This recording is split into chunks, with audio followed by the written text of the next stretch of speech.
உண்மையில் ஊக்கமருந்து என்றால் என்ன?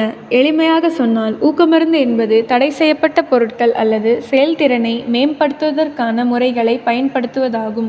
இதில் உட்சேர்க்குடைய ஸ்டெராய்டுகள், ஊக்க மருந்துகள் மற்றும் இந்த மருந்துகளின் பயன்பாட்டை மறைப்பதற்காக சில முகமூடி முகவர்கள் போன்றவை அடங்கும். இப்போது நீங்கள் ஏன் கவலைப்பட வேண்டும்?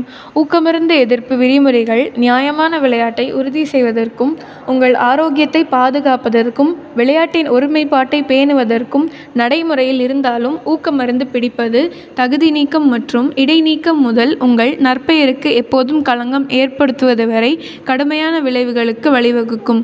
என்னை நம்புங்கள், அது மதிப்பிற்குரியது அல்ல. எனவே நீங்கள் எதை கவனிக்க வேண்டும்?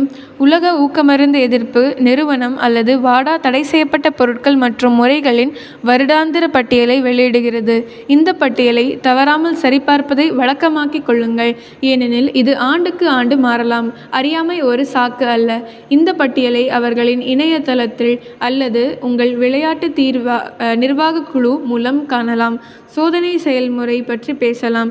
சோதனைகள் போட்டியில் அல்லது போட்டிக்கு வெளியே நடத்தப்படலாம், அதாவது நீங்கள் எந்த நேரத்திலும் எந்த இடத்திலும் சோதிக்கப்படலாம்.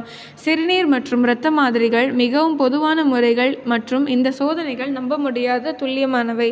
எனவே நீங்கள் எந்த மருந்துகளையும் எடுத்துக்கொண்டால் நீங்கள் எப்போதும் சுத்தமாக இருப்பதை உறுதிப்படுத்திக் கொள்ளுங்கள்.